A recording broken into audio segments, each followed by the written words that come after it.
Until now, we've been digging inside our brain with no external input. The next technique is to look for some stimulating input, something that would surprise you. Maybe some random associations that would connect somehow and open up one of these thought corridors.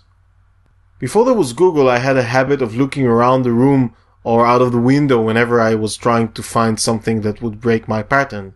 My gaze would fall on some unsuspecting object, and it would start a chain of associations, ending many times in a new and fruitful thinking pattern.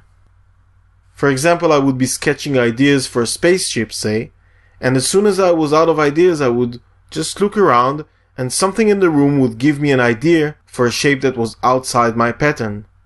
I still do this today as a habit, but of course today we have Google, so instead of looking at your boring old room, it's easy to look at anything and everything there is or ever was in the universe.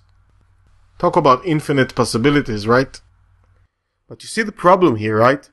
People go to Google and they look for something like spaceship, and then instead of letting their brain connect with something random and unexpected, they end up copying or at least getting heavily influenced by something someone else already did. So one very strong tip I can give you about Googling for ideas is to expand your search beyond the actual concept that you're looking for and look for something more remote and associative, something that could connect with the concept you're looking for but wouldn't be it. See what I mean?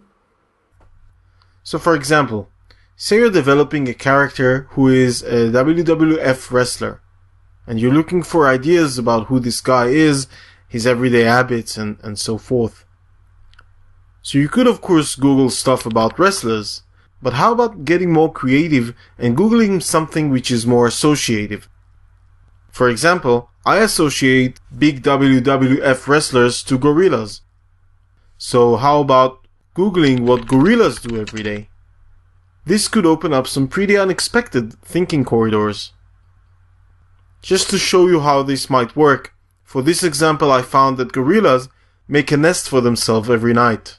That got me thinking that maybe our WWF guy spends like half an hour making his bed every night before sleeping, which is kind of a silly idea, but that silly idea got me thinking that maybe he's like this very orderly guy who takes his time doing everything very carefully and with a lot of deliberation.